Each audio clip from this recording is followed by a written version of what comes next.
fait, ils n'ont pas mis en place une usine de traitement des déchets correcte. Donc, au sud de Nampassar, tu as une vraie décharge à ciel ouvert. T'as une baraque pour 8 personnes avec une femme de ménage compris et les factures compris pour 400 balles par mois. C'est ça. Et en plus, on a quelqu'un qui passe pour la piscine, pour l'entretien des pompes, etc., qui passe une fois par semaine. Et ça, c'est 60 euros par mois. Je m'étais fait mordre le mollet par un chien. Donc, je suis allé faire un métronime appelé, le vaccin, de la rage, etc. Et en moins de 2 heures, tout était fait et j'ai rien payé. Et les identitaires qui quittent la France à cause de l'islam, n'allez surtout pas à Bali. L'Indonésie, je rappelle, est le pays le plus musulman dans le monde. Période Covid, etc. Donc j'ai eu la chance de connaître le Bali complètement vide. C'était une période de ma vie, de liberté presque totale. T'as les femmes de ménage qui sont Entretien, comprises dans le loyer, c'est le futur ce pays. Bon, moi, c'est bon, je vais à Bali, les gars. Bonsoir à tous, c'est Thomas et bienvenue dans le bunker. Et bonsoir à tous, bonsoir à toutes. Bienvenue dans le Bunker, votre émission de divertissement préférée dans laquelle on parle expatriation, business et Bitcoin. Bali, c'est fini. Bon alors les gars, ce soir, on va parler un peu de Bali, hein. C'est une destination qui a le vent en poupe. Et pour ça, on reçoit Thomas ce soir, qui est un bunkeriste. On est comme à la maison. Thomas qui, lui, vit à Bali. Il est marié. Il vit dans le vrai Bali, hein, connecté au réel avec les locaux. Il vit pas dans le Bali de votre influenceur préféré qui boit du thé matcha en faisant de la Wi-Fi money avec son MacBook pieds nus près des feux de poubelle générés par le tourisme de masse. Bonsoir Thomas, comment ça va? Bonsoir messieurs, quelle introduction. Bravo. En tout cas, Est-ce et que je trouve qu'on n'y a pas été avec le dos de la cuillère sur la présentation de ce live. Bali, c'est fini. Mais je pense que, tu sais, il y a une saine rivalité dans les digital nomades entre les mecs qui vont plutôt en Amérique du Sud et les mecs qui vont plutôt en Asie. Moi et Science, on est plutôt câblés sur l'Amérique du Sud, les Caraïbes. Tu sais, c'est comme si tu parles un peu de d'Irox à un mec qui soulève de la fonte à la salle. Moi, personnellement, j'ai rien contre Bali, même si instinctivement, quand je pense à Bali, j'ai en tête des digital nomades fauchés qui vivent avec moins de 1K par mois en grattant le RSA et qui baissent des Australiennes avec la syphilis qu'ils ont rencontrée sur Bumble, ou des femmes de 35 ans qui congèlent leurs ovaires et qui taffent dans la com et qui font du yoga au bord de la plage pour oublier leur solitude. Mais je suis sûr que Thomas va nous dire tous les autres bons côtés de Bali ce soir. Il y a beaucoup de choses sur Bali et ce qui est assez marrant sur Bali, c'est en fonction de là où tu vas, tu peux retrouver, on va dire, la population type et très cliché en fonction des endroits. On pourra en parler plus en détail. Alors, faut quand même C'est- contextualiser. Bali, ce n'est pas un pays. Bali, c'est une île qui fait partie du pays qui s'appelle l'Indonésie. On est d'accord? On est d'accord. Et l'Indonésie, c'est un très très vaste pays. Il y a presque 300 millions d'habitants. Il y a 17 500 îles. Et chaque île ou presque va avoir sa propre culture locale. Donc, tu as une langue commune au pays, donc l'indonésien. Ensuite, chaque partie va avoir sa langue locale. Donc, c'est vraiment très c'est différencié avec des cultures qui peuvent se ressembler de loin, mais honnêtement, ensuite, c'est différent. c'est vrai que de loin, on peut tout confondre. Moi, je croyais que à Bali, on déterrait les morts à la fin de l'année pour boire des coups avec eux, et on s'est aperçu en discutant avec Thomas que c'était sur une autre île d'Indonésie et que ça se fait pas du tout à Bali, par exemple. Alors, Tout à pour Ok. fait. les identitaires qui quittent la France à cause de l'islam, n'allez surtout pas à Bali. L'Indonésie, je rappelle, est le pays le plus musulman dans le monde. Je crois qu'on a un taux de 98 ou 99%, c'est ça? Au global, l'Indonésie, effectivement, est très majoritairement musulman, mais tu peux avoir quelques petites poches, et dont Bali, justement, qui ont su garder leur propre identité. Bali est toujours majoritairement hindou, à 63, c'est entre 60 et 70%. Et tu as même Ok. des endroits d'Indonésie qui sont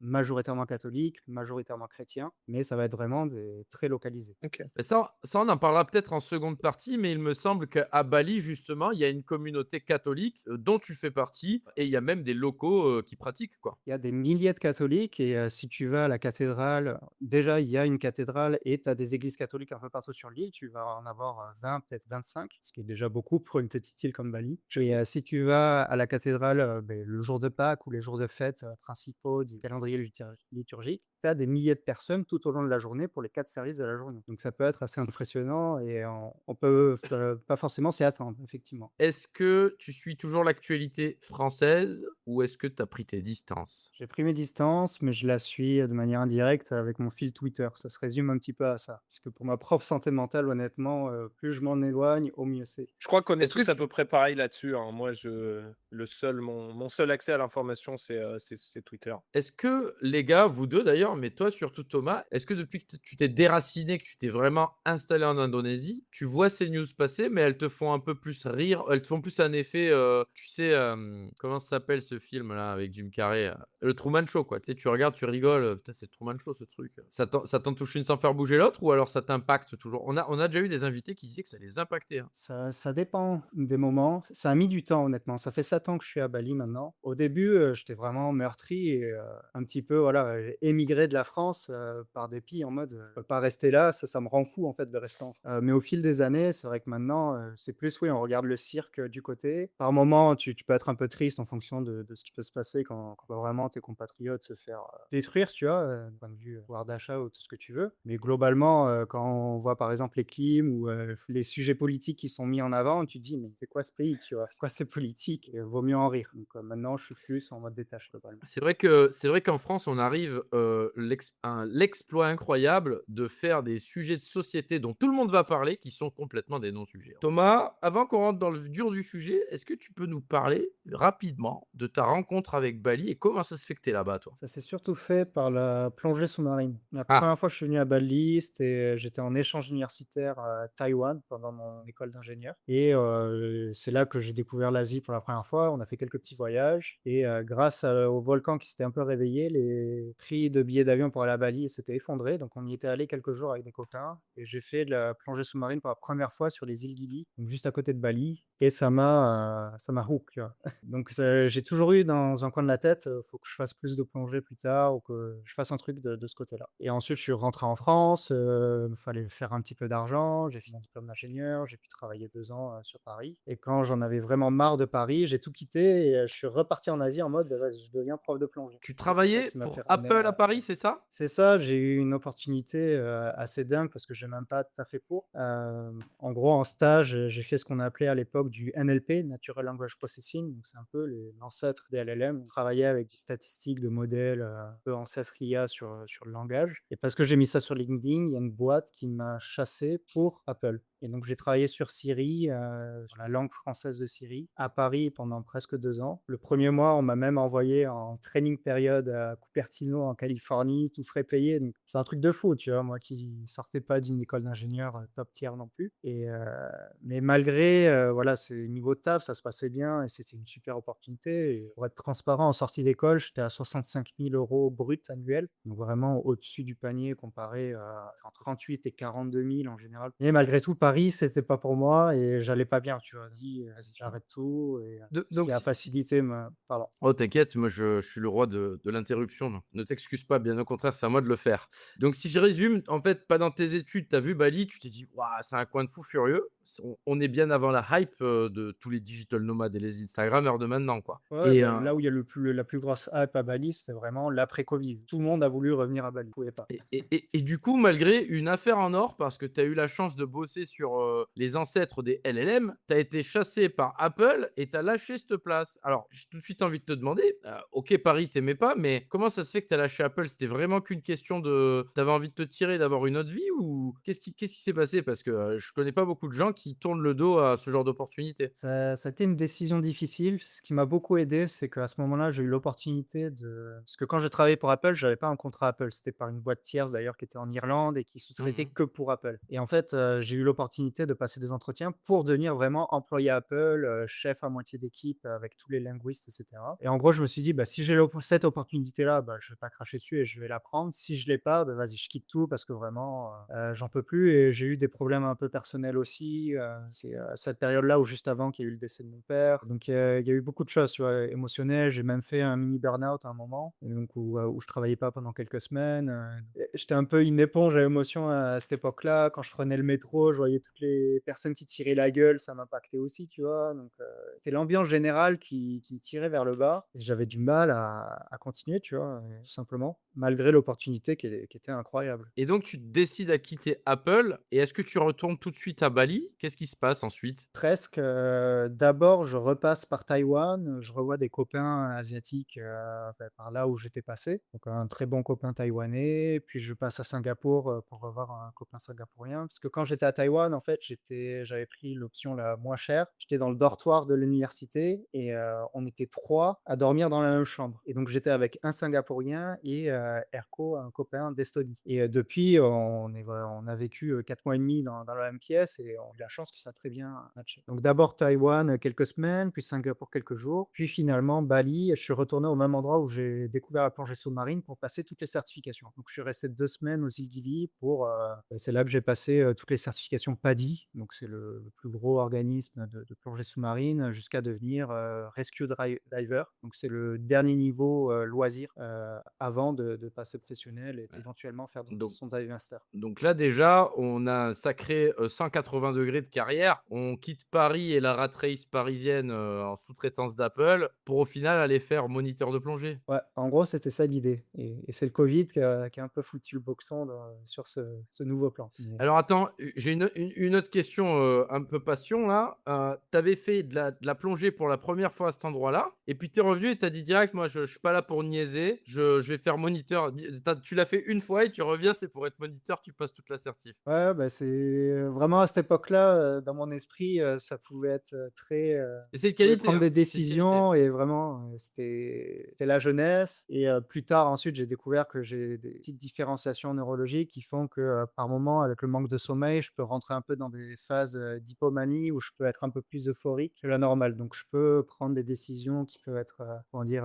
Non raisonnables pour le commun des mortels, tant que ça va pas trop loin non plus, tu vois? Bah, Je me suis pas mis en danger très non plus. très honnêtement, je pense que c'est une qualité, parce qu'être, fast décideur, être décideur rapide aujourd'hui, ben c'est typiquement tout ce qu'on a parlé dans la revue d'actu, on mettra le lien en haut à droite, la première partie, où il y a pas mal de gens qui passent leur vie à déléguer un petit peu, la direction artistique de leur existence, alors qu'un décideur rapide va pouvoir changer du tout au tout parce que ça lui chante et ça lui plaît, quoi. Bon, ben écoute, tu deviens moniteur de plongée, dernier dan et tu quittes plus Bali ou comment ça se passe au niveau des visas là déjà? Parce que j'imagine que c'est pas si facile cette tambouille-là? Surtout, l'Indonésie, c'est pas le pays le plus simple au niveau des visas. Bah, moi, à ce moment-là, j'y suis pas resté très longtemps. Tu peux, en tant que Français avec un passeport français, quand tu arrives, tu as 30 jours et tu peux Mmh. l'étendre jusqu'à 60 jours. Donc là, à ce moment-là, moi, j'y suis resté presque 30 jours. À ce moment-là, je suis pas encore devenu, prof de plongée, j'ai juste le dernier niveau, loisir, mais j'ai dans l'idée vraiment de devenir, prof de plongée et ensuite ce que j'ai fait, c'est de Bali, j'ai pris une, croisière backpackers pour ensuite aller comment on appelle ça? À Komodo, c'est un parc, naturel protégé où là, c'est un des meilleurs spots de plongée de la planète et où là, j'ai connecté avec Centre de plongée en disant: ben voilà, je veux faire mon dive master». Donc là, c'est le premier niveau professionnel, c'est-à-dire guide de plongée. Donc je signe, je commence à payer un déposit et en gros, je dis: «Beh, je rentre en France un mois, je fais coucou à la famille, j'achète mon matos et je reviens» et là, je deviens dive master. Par contre, quand je suis rentré en France, beh, moins d'une semaine avant de retourner, c'est là qu'il y a eu le conflit. En fait, je me suis retrouvé bloqué en France et ça a jamais pu se faire, finalement OK. et c'est ça qui m'a forcé à faire autre chose. Mais, Et beh, qu'est-ce que c'est cette autre chose justement? et beh, le fait d'être, resté bloqué et d'ailleurs, c'est, pendant ces 30 jours que j'ai rencontré, une copine qui est ensuite devenue ma femme. Donc, il y avait cette volonté aussi de retourner à Bali pour, revoir, cette Pour relation qui l'amour? commençait à se créer et cetera. Il y avait eu un peu de ça aussi. Stop, stop, stop, stop, stop, stop, stop, stop, stop.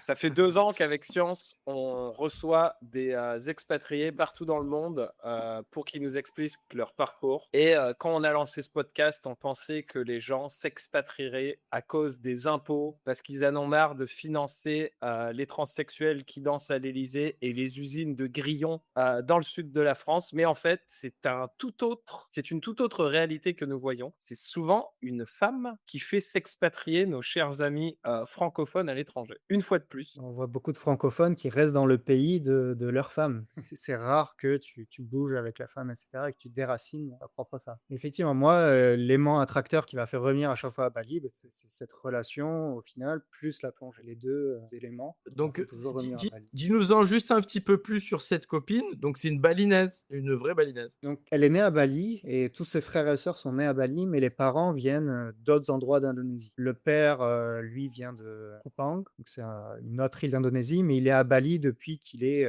gamin ou, adolescent. Et il a été guide, touristique et il a voyagé, bah, sur Bali, mais aussi un peu peu partout en Indonésie toute sa vie en tant que guide touristique et sa maman vient aussi d'un autre endroit donc il y a pas un héritage balinais, elle est pas hindoue, mais elle est née à Bali, donc elle a fait toute sa vie à Bali et cette famille, donc ma belle famille est chrétienne, protestant, d'ailleurs c'est grâce à eux que Jésus est re-rentré dans ma vie, progressivement. Ah, mais ça, c'est Je incroyable. peux remercier son père qui était pasteur d'ailleurs, malheureusement qui est décédé il y a 3 ans déjà. Il était pasteur donc il m'a beaucoup aidé et Pasteur à me remettre protestant, sur le c'est bon ça? chemin. Ouais. C'est assez fou parce qu'il a fallu que tu t'expatries et que tu rencontres une femme, indonésienne qui est un pays musulman pour reconnecter avec tes racines, chrétiennes. Oui, tout à fait. C'est pas la France qui a un héritage, catholique et chrétien quand même, très fort, mais la République a quand même bien fait le travail pour, essayer de détruire tout ça et de rendre ridicule le fait d'être catholique. France, Ah bah ça, c'est sûr et c'est certain. c'est Le ridicule. fait que, les républicains, fassent des rituels satanistes, et essayent de, détruire les valeurs qui nous ont été héritées, du christianisme, ils font en fait, eux, la meilleure pub à, l'église et à la chrétienté, ouais, ça c'est sûr. Du coup, donc il y a cette histoire d'amour naissante qui te fait revenir encore et encore à Bali. Il y a cette passion pour la plongée aussi, hein, ça va de pair. Donc là, tu dis clairement que c'est là que tu veux vivre. Oui, oui et aussi, bah, quand j'avais mes 1 salaires qui tombaient, quand je voyais le super brut et le net et c'est Bah, compliqué d'accepter aussi ce qui se passait là, tu vois? C'est un peu un tout et l'ambiance politique qui me pesait, tu vois? En France, comme je disais, j'allais pas très bien et l'ambiance politique, Bah, qui était en France me c'est minait encore plus le moral, tu vois? la France, on a un petit don pour ça, c'est de faire tout le temps des polémiques. On dit que les Français se plaignent, mais c'est vraiment qu'il y a des polémiques tout le temps. On le voit avec la climatisation en ce moment et des non-sujets, des divisions pour tout et n'importe quoi. Ça finit par épuiser le cerveau, hein, clairement. Je pense que les gens deviennent léthargiques à cause de ça. Du coup, moi, j'ai une question qui me vient spontanément. Donc là, on commence à se dire, ah, j'ai vraiment envie de faire ma vie à Bali. Mais en même temps, tu as quitté ton travail chez Apple. Alors certes, tu as fait tes certifications de plongée, mais il faut bien que tu aies un moyen de subsistance pour t'installer. Comment ça se passe à ce moment-là? Bah, j'ai un petit peu d'argent de côté, bah, grâce au travail. Indirectement, par le décès de mon père, voilà, on a vendu la maison, donc j'avais, on va dire 50 000 €, un petit peu plus, sur les comptes. Donc je pouvais voir en tout cas, je pouvais essayer des choses, pendant quelque temps. Ce qui s'est passé et ce qui a pu financer ma vie ensuite, beh, c'est le monde de la crypto et du bitcoin puisque quand je suis rentré en France acheter mon matos de plongée et cetera et qu'au final, il y a eu le confinement. Au final, ça m'a pris 8 mois pour, réussir à refaire un visa pour revenir à Bali. Parce que c'était vraiment compliqué, bah, avec le covid et Mhm. cetera. J'avais pas encore les bons contacts, les bonnes agences. Si j'avais les bons contacts à l'époque, ce serait plus rapide et finalement, c'est là que je me suis plongé à fond, dans le bitcoin. Le bitcoin, je connaissais déjà un petit peu depuis 2017, fin 2017, justement dans le dortoir, taïwanais, avec l'estonien, beh, qui lui en achetait un petit peu, donc moi j'en achetais aussi un petit peu, on utilisait eToro, tu vois? Une plateforme horrible à Ouais. l'époque et j'avais un autre pote aussi qui avait acheté du Bitcoin Ethereum et qui avait déjà fait des profits. Bon évidemment, moi quand j'y rentre, c'est en fin de bull run et finalement, bah, j'ai dû perdre 50. Je crois que j'avais mis 1 000 € environ dessus et j'ai dû arrêter quand il restait 500 €. Pas la meilleure des premières expériences, mais c'était toujours resté dans un coin de ma tête, le Bitcoin, je regardais un petit peu de Alors attention les gars qui nous écoutent et qui nous découvrent, si vous achetez du Bitcoin sur eToro, vous n'achetez pas du Bitcoin, vous vous exposez au prix. Et d'ailleurs, ils peuvent vous fermer votre compte, ou vous emmerder et puis vous pouvez ne jamais revoir votre argent. Si vous voulez acheter du Bitcoin, il faut acheter du Bitcoin soi-même et le conserver soi-même en self-custody, en garde propre comme on dit. Et le meilleur endroit pour acheter du Bitcoin en self-custody, c'est Bull Bitcoin. On vous mettra le lien en haut à droite. Mais c'est une plateforme qui ne conserve pas pour vous vos Bitcoins. Et à partir du moment où vous les achetez, vous en êtes responsable et vous les gardez vous-même. C'est le meilleur moyen de détenir du Bitcoin. Tout le reste, on va dire ETF, eToro, c'est un truc un peu bâtard, je ne sais pas ce que c'est. Mais en fait, vous n'êtes exposé qu'à la variation du prix. Vous n'avez pas l'actif, il n'est pas à vous. Il ne vous appartient pas. C'était juste la parenthèse pédagogique, Thomas. faut pas faire confiance. Oui, j'ai cité la plateforme parce qu'à un moment, c'était un peu trending, il y avait des pubs, et cetera. Mais clairement, je recommande Tout à pas. Et fait. le spread était horrible, hein, d'ailleurs. Quand tu achetais et revendais, tu prenais plus combien de pourcents dans la gueule et c'était absolument pas rentable. Mais bon, faut bien commencer quelque part. Et finalement, voilà, le fait d'être resté bloqué en France, bah, je me suis suis vraiment mis all-in en crypto. J'avais mis un petit peu d'argent dans un PEA, tu vois? Je m'intéressais, à l'investissement, je m'étais abonné à des newsletters pour essayer de me former moi-même, en fait, pour essayer de faire un investissement et essayer de placer un petit peu l'argent que j'avais pour, voilà, essayer de m'éduquer financièrement, tout simplement et en parallèle aussi, j'avais rejoint, un forum en particulier où, qui échangeait sur divers sujets, un peu entrepreneurs, mais d'autres choses. Finalement, c'est là que j'ai connecté avec d'autres personnes qui faisaient aussi de l'investissement et on a commencé à avoir des calls et cetera et c'était des personnes qui étaient plus âgées que moi et qui avaient un meilleur niveau et en fait, ça a pu être, pas totalement des mentors, mais des gens qui ont pu m'aider, pendant que j'apprenais un peu tout ça et pendant ces 8 mois, finalement, j'ai vidé mon PEA et j'ai tout mis en crypto et c'est surtout, juste après le crash covid, quand le bitcoin était descendu à 3 500 je crois, au plus bas, que juste après, que vraiment j'ai quasiment tout mis sur le bitcoin et sur quelques cryptos et c'est là que ça a commencé, quoi et donc voilà, c'est un Ouais. mix de chance et de saisir l'opportunité où j'ai pu, Pour le vraiment contexte, rider ce bullrun. effectivement, pas dans la «crise» entre grands guillemets du Covid, il y avait eu, un énorme crash dû à l'incertitude des marchés. D'ailleurs, pas que sur Bitcoin, hein, sur plein d'autres marchés Non, aussi. c'était globalisé, ouais. Et ça a été un point d'entrée, on va dire, privilégié pour pas mal de gens, d'autant plus qu'après il y a eu un bull run. Donc là, vraiment, il y a eu une excitation du marché crypto en général, hein. Il y avait toutes les cryptos qui montaient à fond, il y avait énormément d'argent. Je pense que c'était aussi dû à l'afflux de liquidités parce que vu qu'il y avait la crise Covid, les gouvernements imprimaient en masse, les gens recevaient des chèques à rien foutre aux États-Unis, mais les restaurateurs aussi, et cetera. Et cet argent, il fallait bien qu'il aille quelque part et vu que c'était la mode à ce moment-là, ça s'est fléché massivement vers les cryptos et il y a eu une envolée des marchés comme pas possible. Il y a plein de gens qui, même sans faire de scam et toutes ces conneries, ont pu voir leur argent se faire des petits, on va dire. S'ils ont été malins, ils n'ont pas tout perdu. Ah, c'était un alignement des planètes exceptionnel, hein, ce qui s'est passé là et ça se reproduira jamais, comme on a vu sur le Mm. dernier bull run là de 2024 et cetera. Tu avais encore des influenceurs qui étaient là: La alt season, elle va venir, vous inquiétez pas», alors que c'est jamais venu parce qu'on est dans un marché concurrent. Donc c'était vraiment un moment unique où tu pouvais faire des multiples, mais sans rien faire, juste, t'écouter même en écoutant les influenceurs, tu pouvais faire de l'argent à ce moment-là. C'est dire à quel point c'était, hors norme et exceptionnel parce que dans le monde Ceux normal, qui tu fais t'envoient, jamais ceux d'argent qui quand tu suis les t'envoient, influenceurs. ceux qui t'envoient à l'abattoir, tu sais.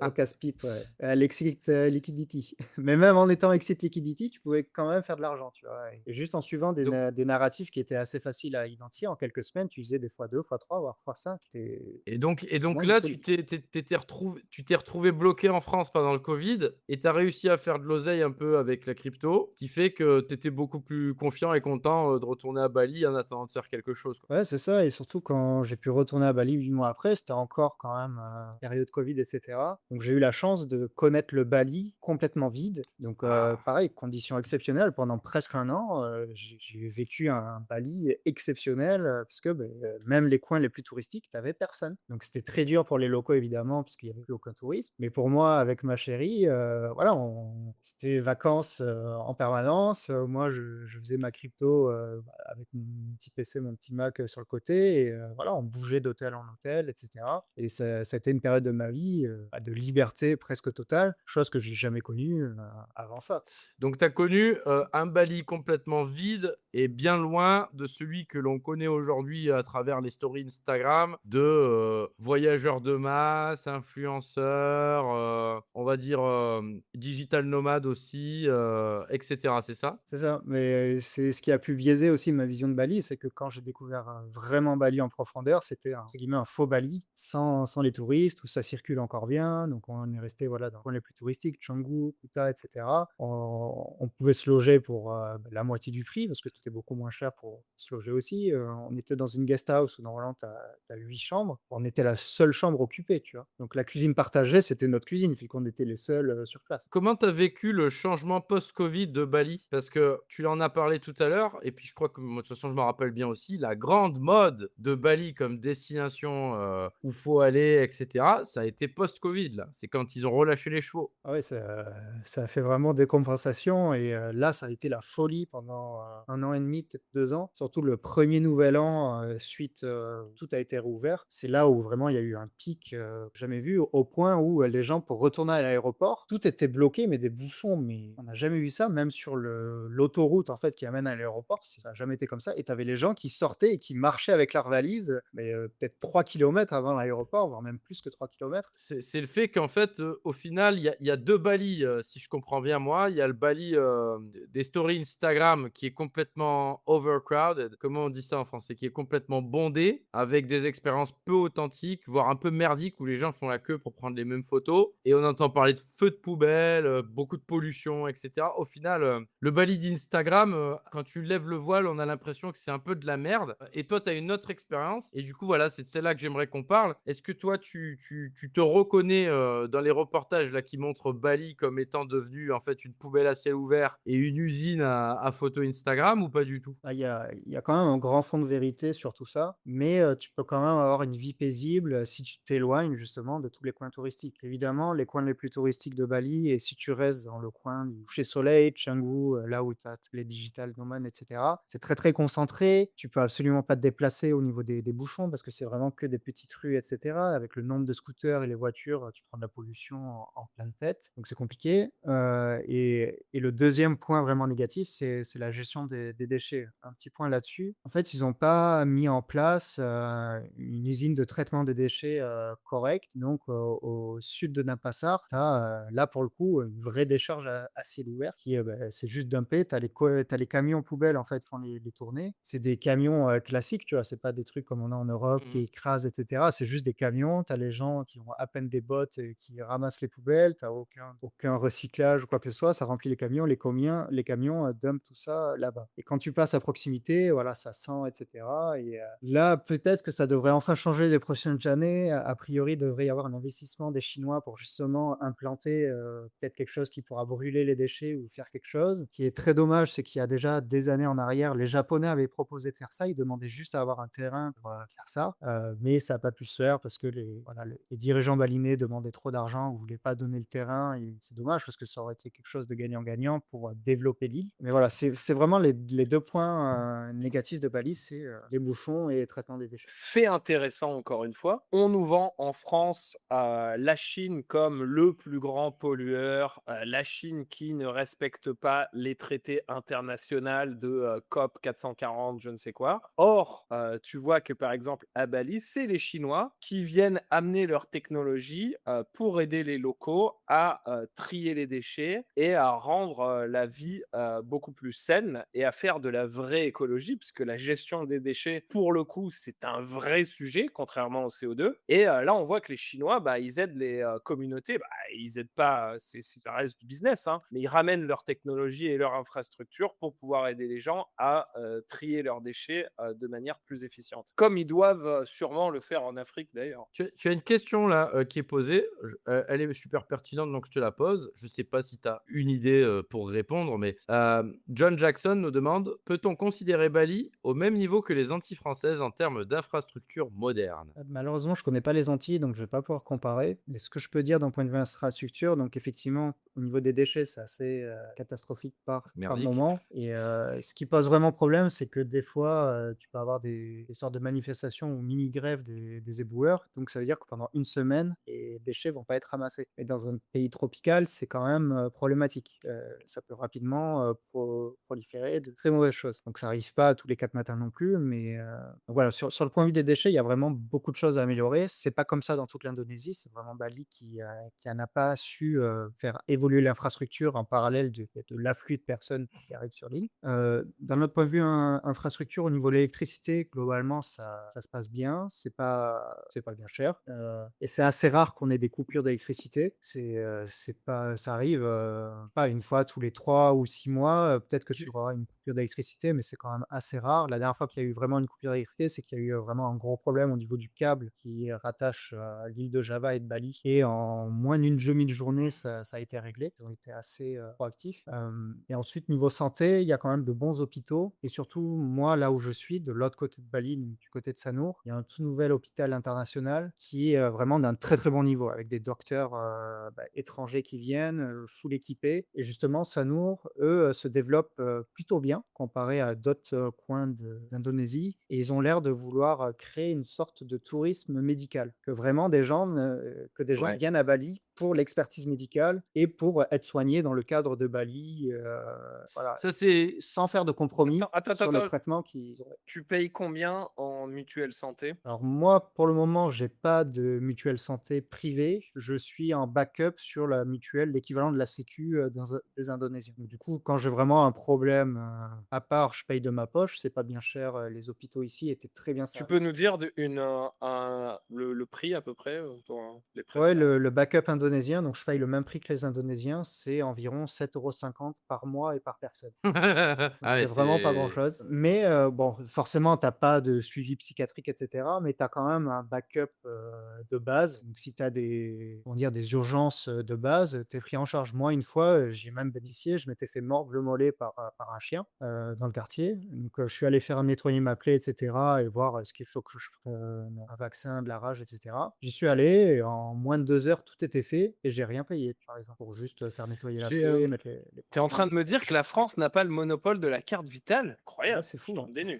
Après, je dis c'est la pas que simula tu as tout et si tu as des cancers et cetera, je dis pas c'est le c'est ce do faire de c'est ce dont on parlait sur la simulation de faire croire aux gens qui ne voyagent pas que moi, j'ai juste une petite remarque, je ramène mon petit grain de sel. C'est pas la première fois que j'entends parler et c'est un sujet qui m'intéresse beaucoup, du tourisme médical. Alors pour ceux qui savent pas ce que c'est très simple. Par exemple, ceux qui ont massivement investi dans le tourisme médical, on peut penser à la Turquie. On va en Turquie se refaire les dents, se refaire les seins, c'est que des trucs, esthétiques, hein, malheureusement, ou les cheveux et un Américain qui va se refaire faire les cheveux ou les dents en Turquie, ça lui coûte moins cher de prendre le billet aller-retour, l'hôtel, la chirurgie, le suivi et cetera en Turquie que de se faire directement chez lui.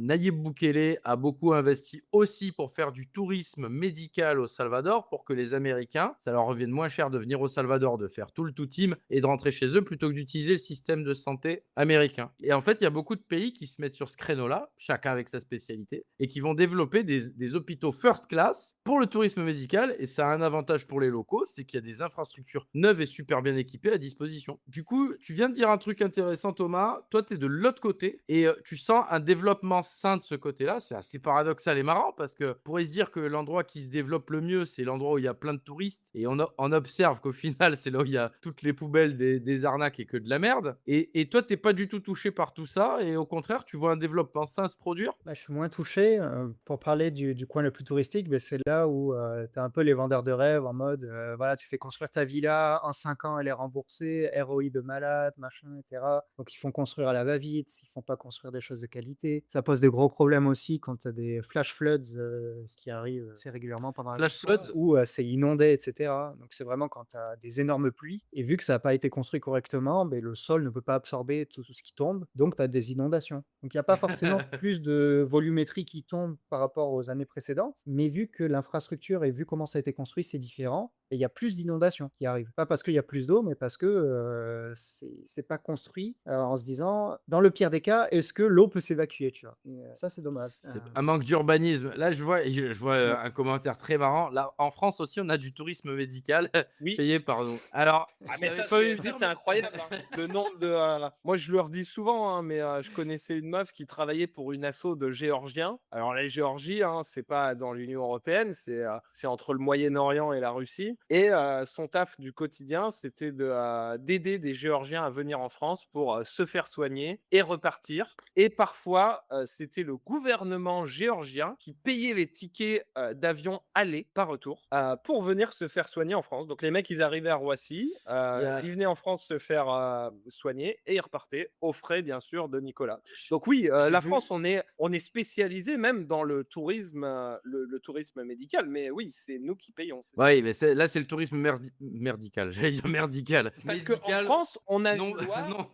on a une loi en France où si, que tu sois citoyen ou pas, si tu es sur le sol français, tu dois te faire soigner gratuitement. Moi, je pense que ça, c'est une aberration, même si tu es pour, le système de santé, français qu'on a actuellement, OK, mais le fait que les étrangers puissent venir et se faire soigner ici, c'est une aberration et c'est complètement fou, surtout à l'heure Mais de la mondialisation. Encore, on serait dans alors, les années 60, pas de problème, mais là, là, les gens pensent tout de suite aux immigrés illégaux, subsahariens, etc., qui viennent se faire soigner, mais pas que, les gars, hein. C'est un libre service. J'ai vu un documentaire, vous pouvez le chercher et me oui, fact-checker. les Italiens aussi viennent en Attends, France. attends, attends, où il y a des vieilles américaines qui touchent leur retraite américaine, qui viennent en France, elles ont tous les frais médicaux qui leur sont payés et je crois même qu'elles débloquent au bout d'un moment une retraite française. Donc en fait, faut pas stigmatiser, c'est pas qu'un segment de population, c'est le monde entier qui vient faire ses courses aux frais de Nicolas.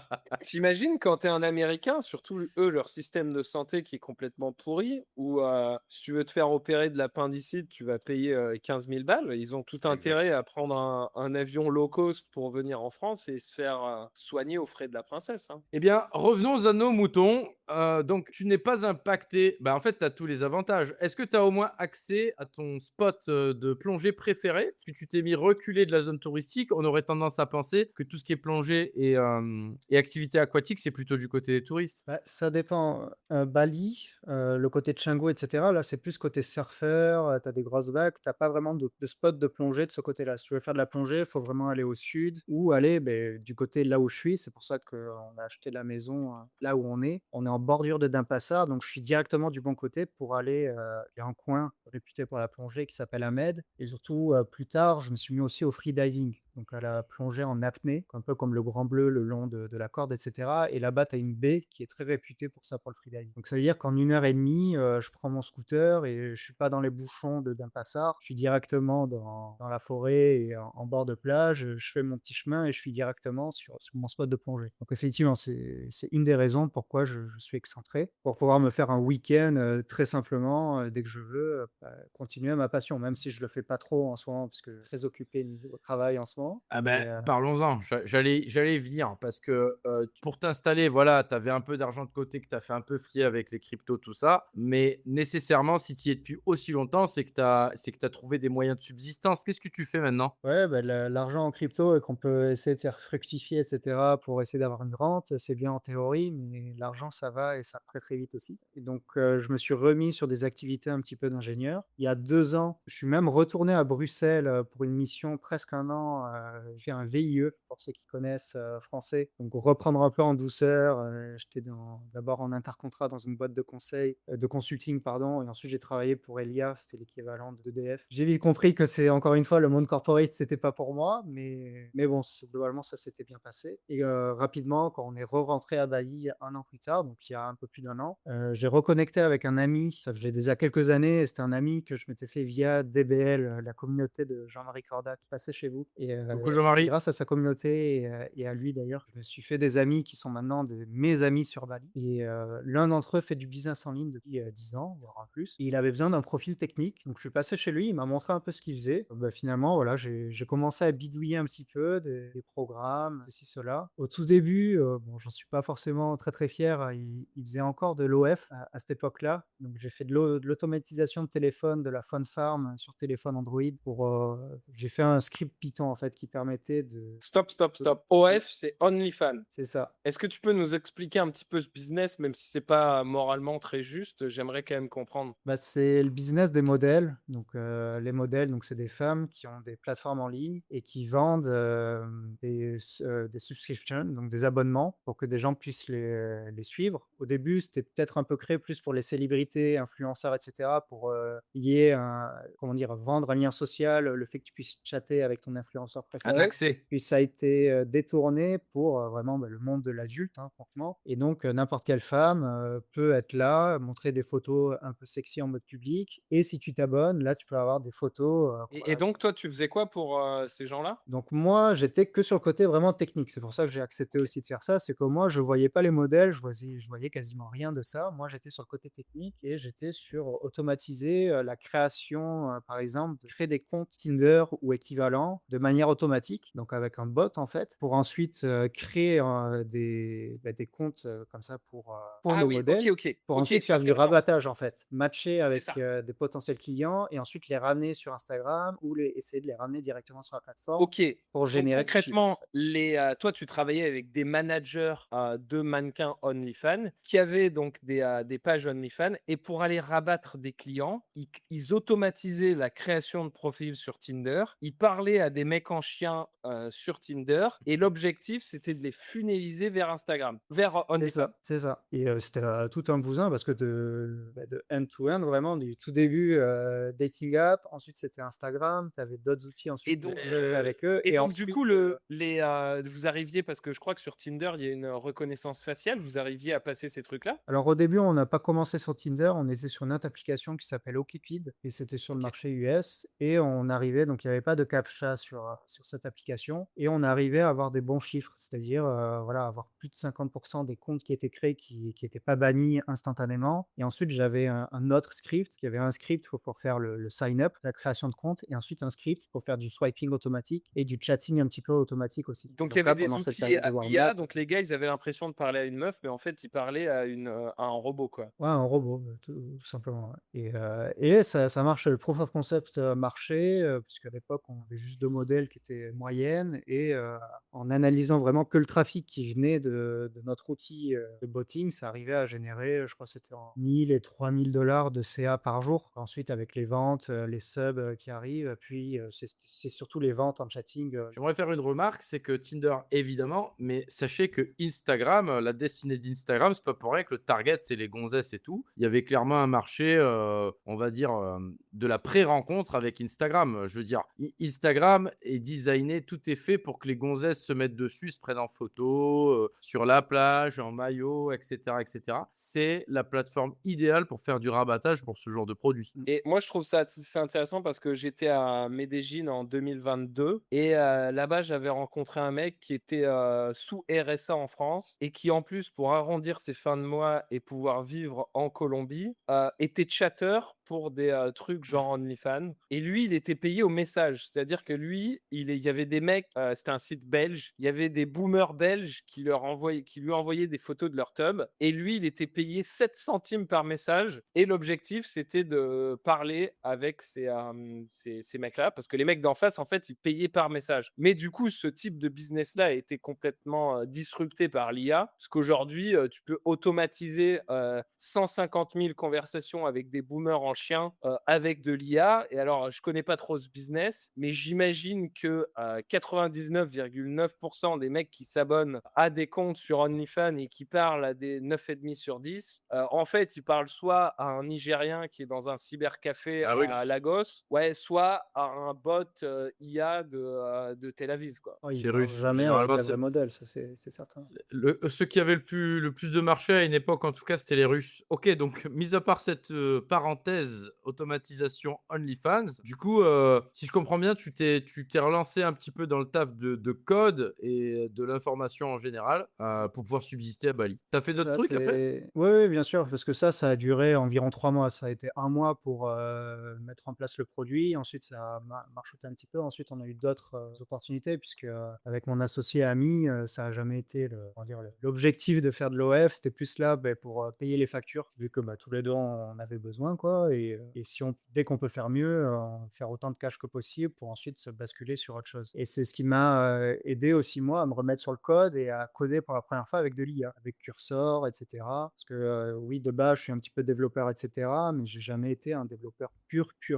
Et là, justement, l'IA comble ma lacune puisque, moi, c'est parfait. L'IA, c'est l'exécutant. Moi, j'arrive à lire le code et cetera et je suis un peu le maître d'orchestre. J'arrive à, voilà, à créer l'architecture que je veux, choisir l'architecture qu'il faut pour les produits dont on a besoin et donc c'est grâce à ce projet-là, même si j'en suis pas fier, que j'ai pu avoir les compétences que j'utilise actuellement et ensuite, on a pu basculer, sur, complètement autre chose. Il y a eu une petite parenthèse aussi, un autre produit sur du Google Ads. Je vais pas trop m'étendre sur le sujet, mais pareil, c'était un autre, bot un peu web scrapper qui permettait de certaines manières d'optimiser la marge de ceux qui font du Google Ads. Donc on a eu quelques clients de cette manière-là, grâce à ce produit-là On et on ensuite, a pour reçu finir. On a reçu un magnat du Google Ads, un Google partner qui s'appelle Benjamin Chevillon. On mettra sa vidéo en haut à droite et on pourra vous mettre en relation si tu le souhaites, Thomas. Oui, oui, ça peut être intéressant. On peut, éventuellement relancer le produit, puisque chose qui fonctionne toujours, puisqu'on n'avait pas besoin de faire beaucoup de tweaks, pour s'adapter, en fait, aux pages Google, aux pages recherche et cetera. Ça change pas non plus tous les 4 matins. Mais,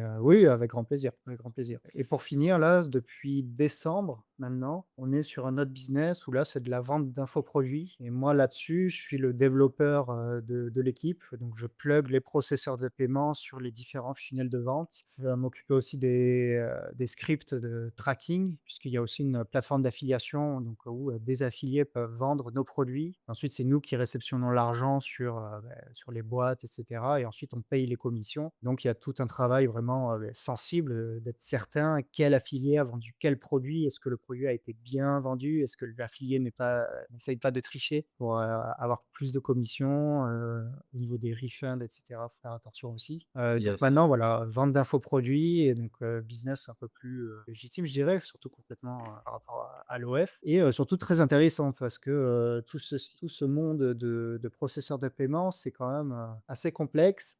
Compliqué de naviguer, surtout avec l'infoproduit qui est toujours tagué en mode high risk. C'est très compliqué de voilà, faut avoir des bonnes relations, avoir des bons interlocuteurs pour être stable dans ce business et pas avoir des comptes Stripe qui sont fermés ou gelés pour un oui ou pour un non et même de manière illégitime, même si tu fais tout de manière très carrée. Et Donc du coup, voilà, ce que je fais actuellement. ça soulève la question de, OK, donc maintenant, tu fais de la Wi-Fi money avec ton associé depuis Bali. Comment ça se passe au niveau fiscalité? Est-ce que vous avez des boîtes à Bali? Et même généralement, comment ça se passe au niveau fiscalité à Bali? Bah, fiscalité à Bali, avant que je fasse, mon travail d'entrepreneur, je fais des déclarations d'impôts locales et je paye, très peu d'impôts sur mes cryptos puisque, en Indonésie, les cryptos et bitcoin sont considérés comme des commodities. Donc, quand j'ai besoin de monnaie locale, de roupies indonésiennes, je passe par la plateforme, locale qui s'appelle Indodax. C'est l'équivalent un peu business mais indonésien et quand je vends mon USDT ou mon bitcoin, contre de la roupie, beh, je paye automatiquement, c'est entre 0,1 et 0,2 une taxe sur les commodities. Donc ça me permet comme Attends, ça attends, attends. de oui. C'est important. Ça veut dire que la plateforme te prélève pour le compte de l'État directement un faible pourcentage, 0,01, Ouais, 0,2%, c'est ça? c'est inclus C'est dans le frais de dingue. transaction. C'est dingue parce que comment formuler ça de manière politiquement correcte? Le gros problème avec la crypto de manière générale, en France, en Europe, dans le monde, hein, de toute manière, c'est la façon dont c'est traité par les États. Et par exemple, en France, quand tu vends un certain montant, tu es censé déclarer ta plus-value. Le calcul de la plus-value, il est impinable, il est impossible à faire, d'autant plus Stop, qu'il faut stop, inclure. stop, stop, stop. Le calcul de la plus-value est impossible. Même si Oui. si tu veux payer tes impôts sur tes plus-values, c'est impossible. Surtout si tu es un trader expérimenté qui est là depuis longtemps. Il va falloir que tu calcules le coût moyen d'entrée de ton stack de crypto total et que tu dises quelle est ta plus-value par rapport à ça. Donc, il faut que tu calcules toutes les entrées que tu as faites. T'imagines si tu es un gars qui DCA comme toi ou qui est dans le secteur depuis 2017, tu vas devoir calculer tout ce que tu as gagné, tout ce que tu as perdu, combien tu as dépensé en swap, les pools de mining, la DeFi que tu as fait, les wallets que tu as perdu, tout, tout, tout, tout, tout, tout, tout. Et tu vas dire à la fin, ma plus-value, c'est ça. Donc, pour la majeure partie des gens qui sont en crypto, même si tu as bonne conscience et que tu veux payer tes impôts, c'est même pas faisable parce que c'est trop compliqué. Ouais, mais disons qu'en plus de ça, dans le calcul, tu dois à un moment diviser par la totalité de tes bags. Ce qui me fait vachement marrer parce qu'ils appellent ça des crypto-actifs. Or, tu vois, quand tu as des actifs, disons que tu as des appartements à la location, c'est pas parce que tu en vends un que tu vas devoir déclarer tes points d'entrée et de sortie et même la totalité de ton bag immobilier, tu vois, pour payer tes taxes dessus. Bon, c'était juste une petite parenthèse pour dire que je pense que cette façon de faire pour un État, l'Indonésie, là, c'est assez smart, c'est que c'est pris à la source et que c'est un faible pourcentage. Du coup, à l'action, quand tu vends, eh ben, c'est inclus dans le prix. C'est ça, c'est plus simple. Au moins, ils sont sûrs de récupérer de l'argent et c'est vraiment un dollar parce que moi, avant, par exemple, je pouvais utiliser Revolut pour convertir mon euro en roupie, et cetera. Maintenant, je fais plus tout ça. Chaque fois que j'ai de l'euro, maintenant, j'ai des plateformes qui me permettent de on-ramp, donc convertir mon euro en euro digital avec Monerium, avec Plasma. Maintenant, c'est une autre application. Ça arrive directement on-chain. Puis j'envoie sur Indodax et en quelques clics, je convertis en roupie. Et au final, j'ai un meilleur taux Forex net que si je passais par Revolut, même si je paye des impôts dessus. Tu vois, c'est ça le délire, tu vois, c'est vraiment un dollar un dollar. Donc, C'est c'est pour ça que je fais incroyable. ça maintenant. Donc Et ça c'est juste les taxes, enfin les impôts sur tes reventes entre guillemets, reventes de crypto. À côté de c'est ça, ça, ce que je disais fiscalement jusqu'à présent, c'est que je vivais entre guillemets de mes économies et donc juste ben, quand et que ça venait de mes cryptos. Donc voilà, je paye juste ma taxe quand quand j'ai besoin d'utiliser des Et, fonds et, et la comme ça, fiscalité, justifier pour payer mes impôts locaux. et la fiscalité en Indonésie, globalement, ça donne quoi? Bah, justement, c'est cette année que je vais devoir me renseigner, beaucoup plus, sérieusement, vu que là, je commence à avoir de meilleurs revenus, cette année côté business. Donc j'ai pas encore toutes les informations. Il faut que je me rapproche de ma fiscaliste et qui s'occupe aussi de mes visas. Donc là, je suis désolé, j'ai pas toutes les informations. Ouais, c'est Tu as un système de tranches. Je crois que la tranche maximale est autour de 30, peut-être 35 d'imposition, mais ça va dépendre, du business que tu fais et cetera. Nous, vu que c'est des revenus étrangers et que c'est pas un business en Indonésie, les impôts que je vais payer, ça sera plus, potentiellement sur des dividendes que je me verserai et qu'ensuite je rapatrie en Indonésie. Il y aura peut-être une histoire comme ça, mais je veux pas trop m'avancer puisque j'ai pas encore. Il y a pas mal de pays qui pratiquent ce qu'on appelle la fiscalité territoriale. Je ne sais pas si Bali en fait partie. Ceci dit, généralement, ces pays-là, ils vont quand même taxer les revenus financiers, donc incluant les dividendes de société. C'est peut-être le cas Ouais, c'est de ça, Bali et tu pourras nous updater là-dessus dès que tu auras reçu la douloureuse. quand je Euh, serai en ordre, quand je serai plus en zone grise, ouais. Mais du coup, Et pour les c'est gens une qui des sont missions de ce plutôt, live. bah, ouais, il va falloir t'y mettre. Du coup, pour les gens qui sont plus en mode digital nomades, là, sur la côte, avec les instagrammeurs, je suis curieux, est-ce qu'il y a beaucoup d'endroits où on peut dépenser directement en bitcoin ou à défaut en crypto? Ou est-ce que les gens utilisent plutôt ce genre d'exchange dont tu as parlé avec un prélèvement à la source? Non, il faut vraiment de la monnaie locale. Je crois pas que ça ait changé et quand je m'étais renseigné à l'époque, c'est que, en fait, en Indonésie, ce n'est pas légal de réaliser des transactions avec une autre monnaie. Donc c'est-à-dire que c'est Mmh. pas légal de payer en bitcoin si tu utilises pas de la monnaie locale et d'ailleurs, j'étais très surpris de voir que, une carte crypto jusqu'à présent, tu pouvais jamais avoir de carte crypto, donc crypto.com ou n'importe, avec un KYC indonésien. Mais là, Plasma a réussi à faire ça, tu vois? J'ai pu ouvrir un compte bancaire entre guillemets «USD stablecoin» via Plasma pour ma femme et sa sœur et cetera. Donc là, c'est la première fois que, ils peuvent utiliser une carte virtuelle crypto, donc parce que tu payes dans la monnaie locale au final, au TPE. Mais c'est la première fois que j'ai vu, qu'on pouvait, qu'un Indonésien avec un KYC indonésien pouvait, C'est faire une carte, crypto. Bah, de toute façon, le truc de interdit de payer avec une monnaie, peut tout très bien, tu sais, il y a des loopholes légaux où tu peux, juste faire une transaction avec une entreprise qui est, basée aux États-Unis et elle va ensuite payer avec la monnaie locale en local. Mais c'est intéressant ce que tu dis parce qu'il se base sur le fait que, Bitcoin serait une monnaie et si c'est une monnaie, c'est censé être, exonéré d'impôts. Donc c'est assez Non, c'est une intéressant, commodité. C'est une Bah, commodité c'est pour eux. légalement, c'est vraiment commodité, D'accord. mais vu que tu peux payer légalement que en roupies, ça serait Ah pas d'accord. accepté d'acheter un appartement juste avec D'utiliser une Bitcoin. commodité Donc pour, effectivement, OK. tu peux toujours faire un side et utiliser un service où tu envoies, par exemple, à Indodax, hein, c'est très, très facile pour, retirer du cash. Tu leur envoies de l'USDT ou du Bitcoin et tu peux retirer du Il y cash et a de gros montants assez facilement. Il y a un point qui est, ouais, moi je trouve super intéressant, c'est que généralement, avec leur cadre réglementaire, c'est-à-dire que tu ne peux pas payer autrement qu'en roupies, tu devrais avoir un marché du pair à pair énorme avec tous les digital nomades qui viennent, ils vendent du bitcoin contre du cash, etc. Et ils ont réussi à couper l'herbe sous le pied du pair à pair en faisant des impôts extrêmement bas avec un spread sur des exchanges locaux extrêmement bas, ce qui fait que tout le monde va plutôt utiliser ça plutôt que de faire du pair à pair. C'est plutôt Bah, il y a les smart. 2. Tu trouves quand même du pair à pair, tu trouves quand même des contacts, que ce soit sur Telegram ou via des réseaux et cetera, mais le pair à pair comme ça, faut toujours faire confiance à l'autre personne et tu as toujours un spread plus élevé, alors qu'Indodax effectivement, c'est tant que c'est pas des montants non plus délirants, mais tu peux, je crois, tu peux retirer du 20 000 sans prévenir, dans la journée, tu vois? Tu es Donc, 15 000 $, en cash Donc, vous l'aurez ou, compris, sur un compte bancaire. Thomas n'est pas un maximaliste et n'est pas un bitcoiner. Il utilise tous les outils à sa disposition tant que ça lui permet d'augmenter sa souveraineté. Donc, tant qu'il arrive à charger sa carte et à dépenser, il va utiliser tous les outils possibles à sa disposition. Bon, personnellement, moi, je n'aime pas les stablecoins et je conseillerais à personne d'utiliser encore moins des cryptos, genre Ethereum ou je sais pas quoi. Ceci dit, à partir du moment où tu es dans un endroit et ça te permet d'augmenter ton niveau de liberté, c'est toujours ça qui est le plus important. Et moi j'aime bien ce que tu fais. Tu as une chaîne Telegram, n'hésitez pas à aller vous abonner. Il documente un peu quand il essaye une nouvelle carte. Là, c'était Plasma, etc.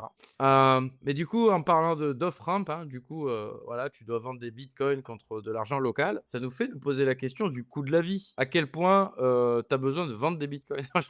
Quelle est Ça représente quoi un peu le coût de la vie à Bali? On a du mal à se faire une idée parce qu'il y a un peu tout qui existe. J'imagine c'est beaucoup plus cher au côté touriste. La question que le chat se pose, c'est est-ce que tu peux, toucher ton ton RSA et aller vivre, à Bali, dans un hôtel all inclusive et vivre la vie d'aloca? Ouais, j'imagine qu'il y a toujours moyen vu les contrôles qu'il y a, mais j'ai jamais fait ça moi. J'ai eu une période il y a quelques années où vraiment j'avais plus grand-chose et franchement c'est tentant, tu te dis: «Vas-y, pourquoi pas faire ça?» Tout le monde le fait, mais je l'ai pas fait, j'ai toujours Non, trouvé un moyen ou j'ai toujours c'était retrouvé des cryptos, endormis quelque part pour les revendre. c'était pour Ouais, déconner, bien sûr, hein, les gars. Si vous arrêtez de contracter avec l'État, l'objectif, c'est de pas, c'est de plus contracter. Pas en d'essayer dépendre, c'est de ouais. ne plus contracter. Ça va dans Même tous les si c'est sens du open terme. bar, c'est mieux de rester droit quoi, un minimum. Donc Et oui, niveau coût de justement, la vie, la bouffe, les apparts, les hôtels, ça se passe comment? Bah, disons qu'à Bali, il y a vraiment pour toutes les bourses, si tu veux dépenser tout ton argent, tu peux dépenser tout ton argent dans des resorts,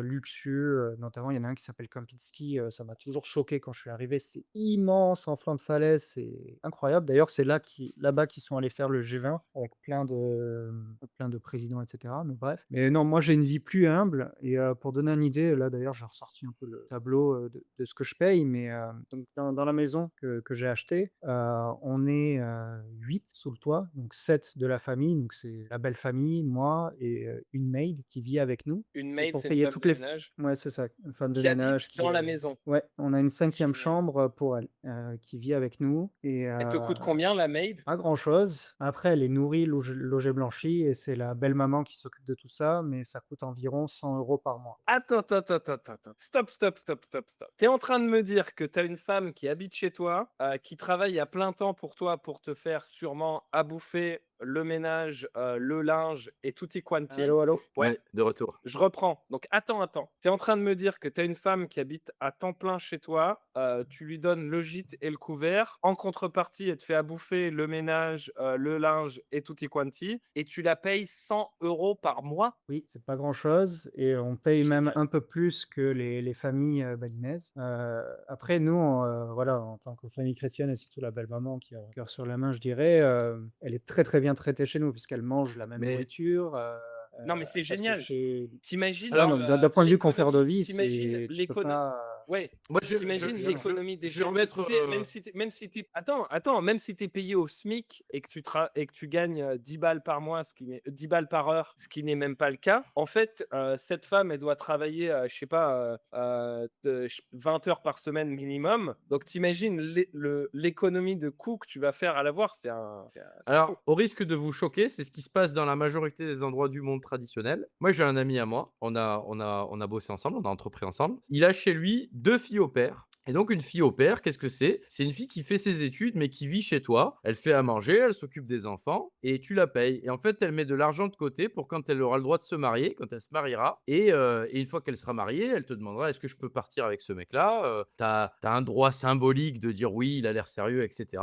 Et puis, elle part de chez toi, elle a une cacahuète de côté, elle a eu son diplôme, elle a fait ses études, elle a un mari et tout le monde est content et elle a rendu service. Et en général, elle est considérée comme un membre de la famille. C'est-à-dire que quand tu pars en vacances ou quand tu pars à droite à gauche, tu l'emmènes avec toi, tu la loges, tu la nourris, tu la blanchis, comme si c'était ta fille. Attends, moi, à 100 balles par mois, je suis désolé, hein, je veux une femme de ménage, un chauffeur privé, une masseuse. Moi, je suis désolé, à ce prix-là, tu peux avoir tout un staff autour de toi. C'est incroyable. Ouais, bah, là, c'est parce que j'ai vraiment le prix local, parce que c'est la belle famille qui s'en occupe. Si tu es vraiment une famille d'étrangers et cetera, ça sera un peu plus cher. Ça sera, 300 € par mois, pour être dans les clous et pas avoir d'emmerde entre guillemets. Mais effectivement, même à ce prix-là, avoir un chauffeur et cetera, c'est pas grand-chose. Tu peux avoir, 2 maids et un chauffeur pour 1 000 € par mois, pas grand-chose en soi pour le service. Si tu as les moyens, Bon, et à part la maid qui a choqué GG, est-ce que tu peux nous parler un peu du reste? Alors, déjà, tu as parlé d'avoir acheté une maison, ça répond à un de nos commentaires. Quelqu'un disait, il croit que les étrangers n'ont pas le droit d'acheter d'immobilier à Bali. Du coup, là, tu peux nous en parler de ça?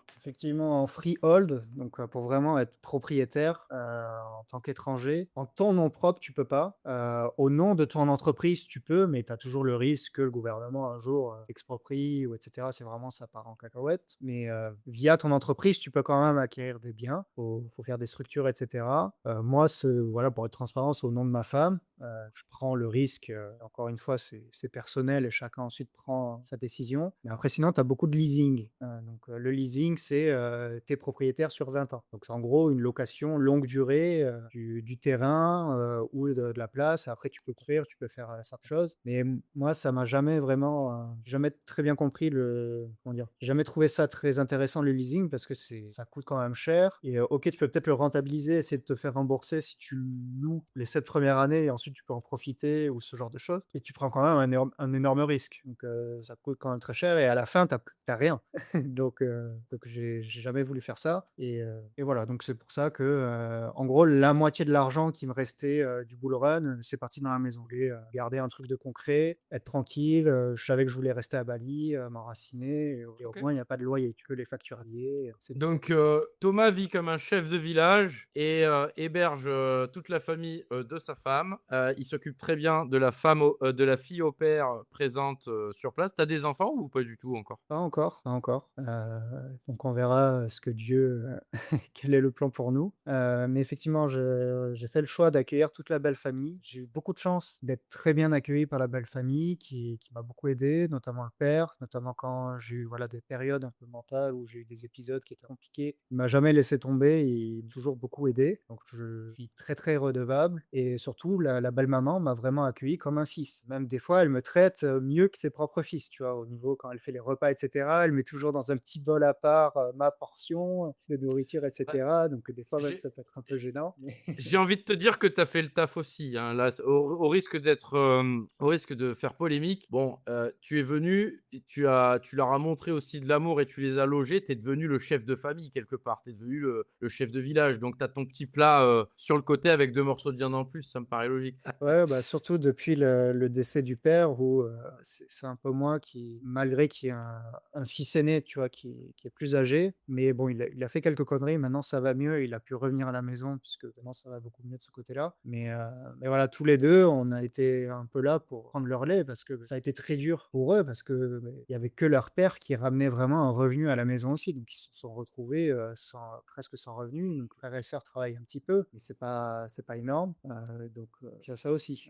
Mais on Ok. arrive Et quand même à trouver un équilibre où, chacun aide, comme il peut, un petit peu financièrement. Ceux qui gagnent un peu d'argent participent pour payer l'électricité et cetera et ceux qui peuvent pas aident, d'une autre manière à la C'est maison, promener les parce un que chiens, c'est système. quoi faire le du bricolage, c'est quoi le salaire moyen des locaux là-bas? Le salaire minimum, un peu moyen, taf de base, ça va être autour de, entre 250 et 400 € maintenant. Avec le taux de change, ça a beaucoup changé ces derniers mois. La roupie a perdu beaucoup de valeur, 15-20 Euh, ces derniers alors, mois, mais c'est, on va dire 300 €. OK. je suis obligé de répondre au chat. Il y a Sébastien qui dit: «C'est le chef parce qu'il a de l'argent». Oui, Bah, bien sûr, oui, voilà, bah, bah, voilà et concrètement, bah alors? oui. Eh ben oui Fais et fais après il du dit, bah, fric, fais après du il dit fric et deviens le chef toi-même mec, c'est le projet, hein. après il dit: «Bah, il faut qu'il fasse de l'argent tout le temps». Oui, Bah oui, oui, voilà, il y ouais. a rien d'autre Il à y a de dire. ça, il y a de ça évidemment, mais il y a pas que ça Il y non a pas plus, que puisque ça, pendant il quelques y a pas que mois, ça. j'avais quasiment plus rien et tu vois, j'ai pas été mis à la rue et ils ont pas dit, Mais oui, «Vas-y, mais on le met de toute dehors, c'est façon, fini, on vend la maison et c'est fini» parce qu'il arrive les les pas.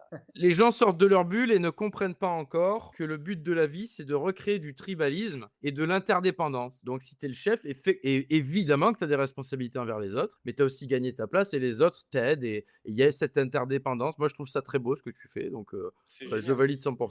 Bah, Est-ce que c'est tu la peux première nous fois qu'on a parler. un invité dans le bunker qui est autant intégré avec les locals. Ouais. Là, vivre avec la belle famille, avec 8 personnes, c'est incroyable et c'est beau. En tout cas, moi, Bah, j'apprécie l'intégration. Mais du coup, ils parlent indonésien, là-bas, c'est ça? Tu as appris la langue ou tu leur Indonésien, parles en anglais? bah, je commence à avoir mon petit niveau d'indonésien.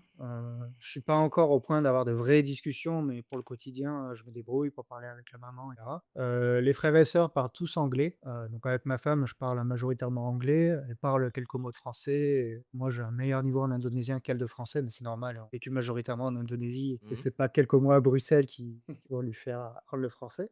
Exact. Mais voilà, faut arriver à parler un peu les 2 parce que si tu parles que anglais, tu vas quand même avoir du mal à t'intégrer. Faut vraiment, Bah, il y a Faut de quand toute même façon. parler un minimum d'indonésien pour pouvoir donner des missions à la femme de ménage, quoi. De toute façon, il y a l'intégration, c'est pas que la langue. La langue, c'est un pourcentage. Il y a les actions et il y a la volonté. Et puis, voilà, il y a l'ambiance que tu mets, le mood que tu mets, la volonté que tu mets. Moi, j'ai pas eu de problème à m'intégrer dans la famille de ma femme, même quand je parlais pas sa langue, hein. Donc, voilà.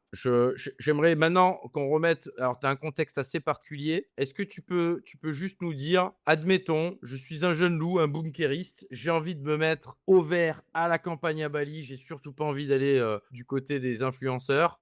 Tout ce que j'ai besoin, c'est une connexion Starlink. À combien je m'en sors? Parce que j'espère me marier aussi, donc voilà. À combien je m'en sors pour vivre à deux avec une connexion Starlink et une vie correcte, confortable, sans en faire des caisses? Ouais, si tu pas un gros fêtard qui va dépenser énormément en alcool et cetera, à 2 personnes, déjà avec 1 000 1 500 €, tu as de quoi vivre décemment, je dirais. Tu vas pas faire des énormes folies et tu vas pas aller au restaurant tous les jours, mais tu peux payer tes factures, voilà, 300 à 500 €, si tu pas dans les coins les plus touristiques, tu peux déjà avoir un logement assez sympa. Ensuite, niveau bouffe, si tu achètes, voilà, si tu pas peur d'aller sur le marché local, même si tu paieras sûrement toujours un peu plus cher, que les locaux, ça sera toujours moins cher que le gros supermarché qui est à côté. Après, tout dépend aussi d'où tu es, mais c'est pas si cher. Pour donner une idée, voilà, toutes les factures compris, pour la maison pour faire vivre, 8 personnes. Donc toutes les factures, c'est un peu plus de 400 €, mais bon, c'est avec la maid, c'est avec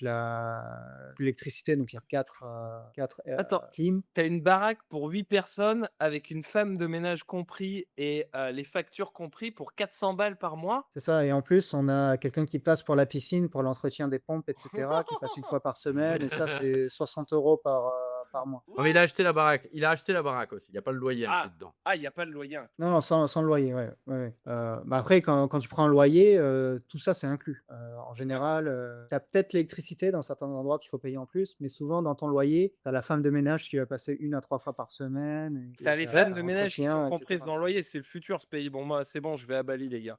Et Il y alors, a tout à l'heure, tu disais, «Il me prépare des petits plats spéciaux pour moi». Ça donne quoi la gastronomie, ce que mangent les locaux, sur place, tout ça? Bah, moi, j'aime beaucoup. Ils ont de bonnes spécialités. Ils sont très, très friands de porc.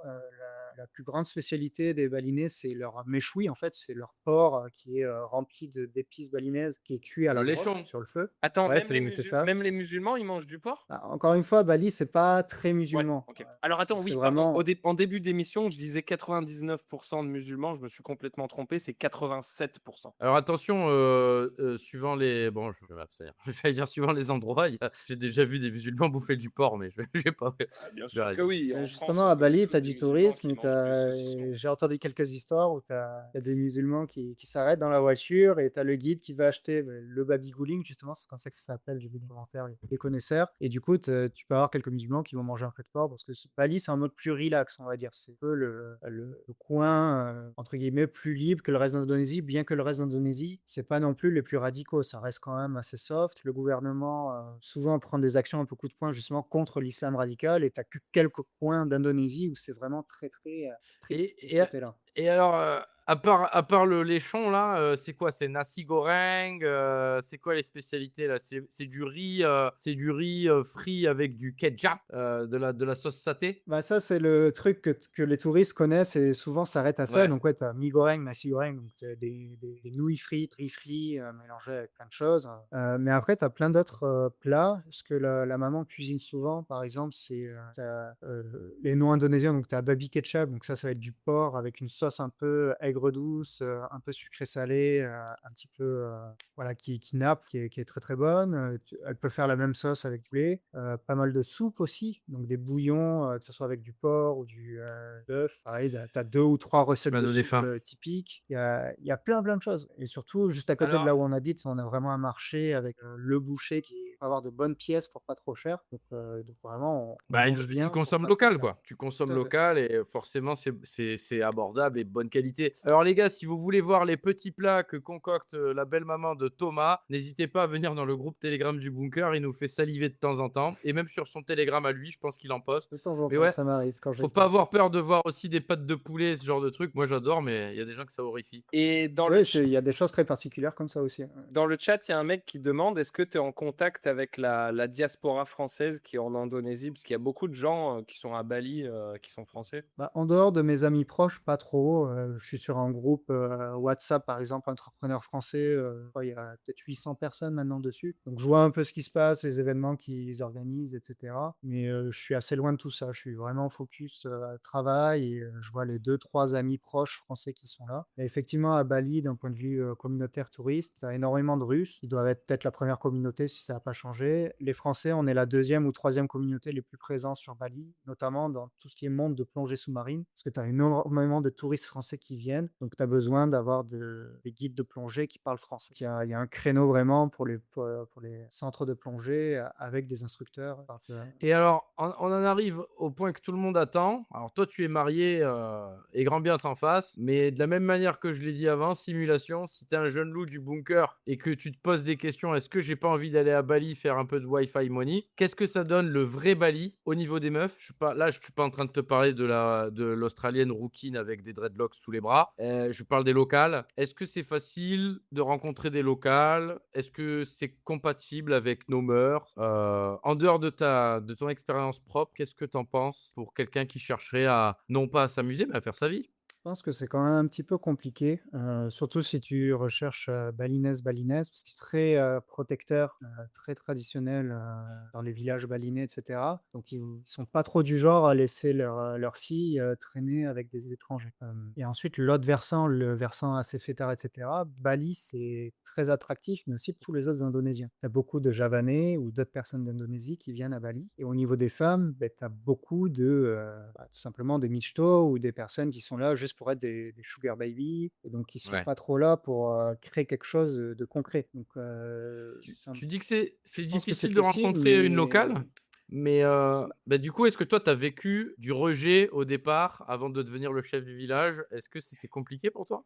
mon expérience a été autre. Là, je parle plus de ce que je vois autour, ce que j'entends dire de personnes qui sont entre guillemets «dans le game», sur place. Je pense que c'est quand même possible, mais ça sera encore une fois, ce sera pas forcément une balinaise, de famille balinaise. Ce sera peut-être plus, voilà, comme moi, par exemple, une première génération de balinés qui viennent d'ailleurs d'Indonésie, ou des personnes, complètement qui sont juste venues d'autres indonésiennes qui sont venues à Bali pour essayer de faire leur vie, parce que, ça offre plus d'opportunités pour elles que, dans leur village, là d'où elles viennent. OK, donc les gars, si vous nous écoutez, sachez que c'est mort dans le film. Vous allez pas vous trouver une balinaise.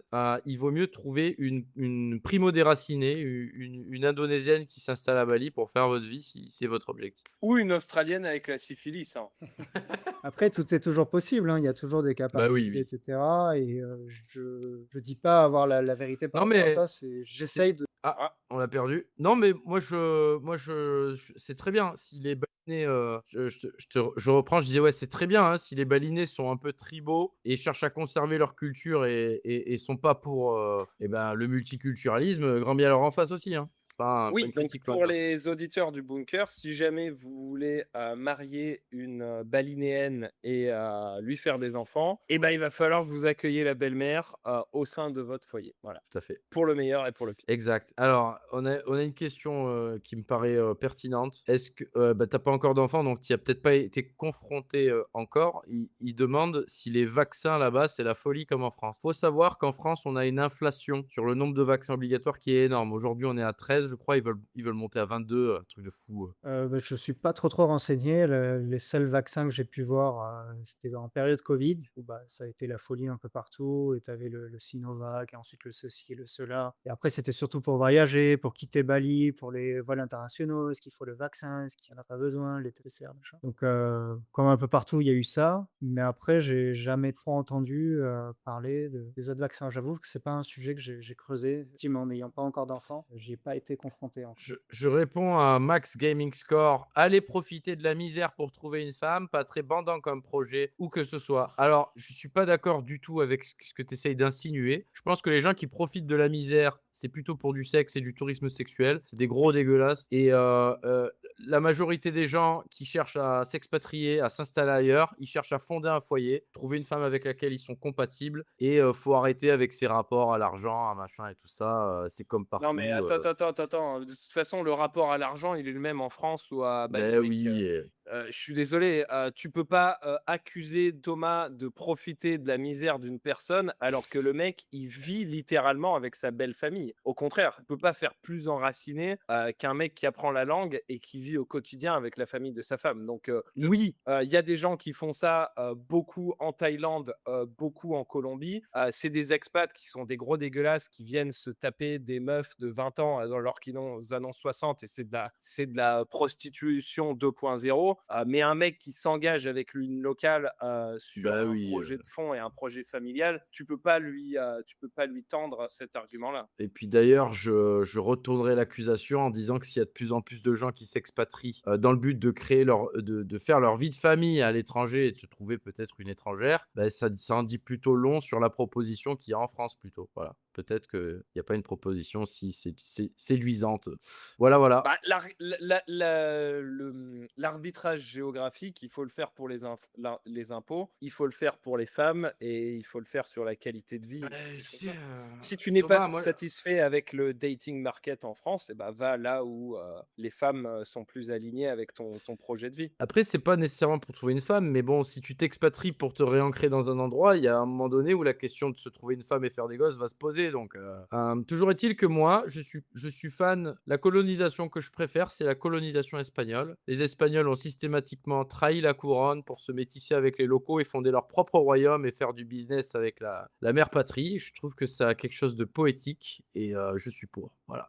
Ok, eh ben écoute, on a pas mal duré. Est-ce que tu as des questions que tu as notées du public? Moi, j'en avais quelques-unes, mais je les ai perdues. En tout cas, les gars, si vous voulez poser des questions à Thomas, n'hésitez pas à les poser en commentaire ou à carrément monter dans l'appel, parce qu'on va se diriger gentiment vers le questionnaire PLS. Les migrants sénégalais en France, ils disent pareil pour avoir les papiers, effectivement. Ok, eh ben écoute, en l'absence de meilleures questions que celle-là, on se lance sur le questionnaire PLS. Je pense que tu es familier, je vais pas t'expliquer le concept, je vais juste mettre le jingle. Je crois que dans le chat, On est ils parti. préfèrent les Australiennes sous syphilis que les tradwives indonésiennes. Moi, je préfère les C'est tradwives dit. indonésiennes et la fille au père à la maison en backup. Non, je plaisante, les gars. Ça y est, on parle de femmes et il y a Laurent qui débarque. Tu prends une russe et tu casses pas les couilles. Très bien, les femmes russes, pour tous nos identitaires français. Pardon, j'ai mis ce clic, je peux relancer. Oh, vas-y, vas-y. Le questionnaire PLS.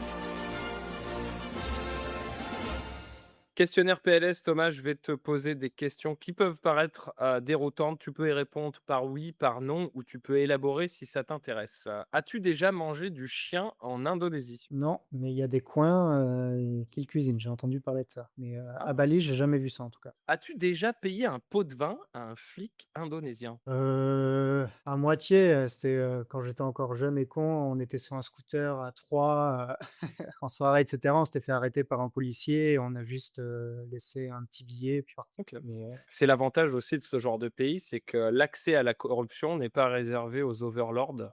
Tout humain moyen peut y avoir accès. C'est un peu plus fair, on va dire. La semaine dernière, il y a eu l'UFC à la Maison Blanche aux États-Unis. Il y a un mec qui a gagné, qui a dit que Michelle Obama était un homme. Qu'est-ce que tu en penses? moi, plus rien de méthode dans ce monde, de barge, donc, j'irai pas jusqu'à dire que oui, c'est vrai et affirmer, mais je suis en mode, tout est possible avec ces élites, que ça soit Brigitte ou, Michel, tout est possible. Quel est le point négatif, s'il y en a un, de vivre avec sa belle-mère? Là, il y a ta femme, tu vois, qui t'a d'écouter le podcast derrière. Oh, Ouais, plus tu que la te regarde belle-mère, avec je les gros dirais yeux. que c'est plus avec la belle famille au général, forcément, des fois, il peut y avoir des petites tensions ou des miscommunications, donc faut toujours être là pour, désamorcer dès qu'il y a un truc qui monte, pour l'objectif, en tout cas notre objectif, c'est toujours garder l'harmonie le plus possible sous le toit et justement pour la maman, qu'elle soit pas stressée, pour un rien, tu vois? S'il y a ses enfants qui commencent à faire tout ça, mais au niveau de la belle-mère en elle-même, bah, je vois aucun point négatif parce que moi, c'est plus un confort au quotidien et au contraire, ça aide, sur plein d'aspects de la vie quotidienne et surtout, j'espère quand on aura des enfants, c'est d'autant plus facilitant Et ouais. puisqu'elle peut nous aider à nous occuper des enfants. Surtout que, bah, c'est quelqu'un qui s'y connaît un peu niveau santé et cetera et voilà, il y a plein de gens des fois qui viennent la voir, pour lui demander, voilà, des petits remèdes de grand-mère, donc non, c'est quelqu'un qui aide vraiment au quotidien, profondément chrétien et qui aide énormément On voit que tu bien corrompu avec tes petits plats spéciaux là, hein.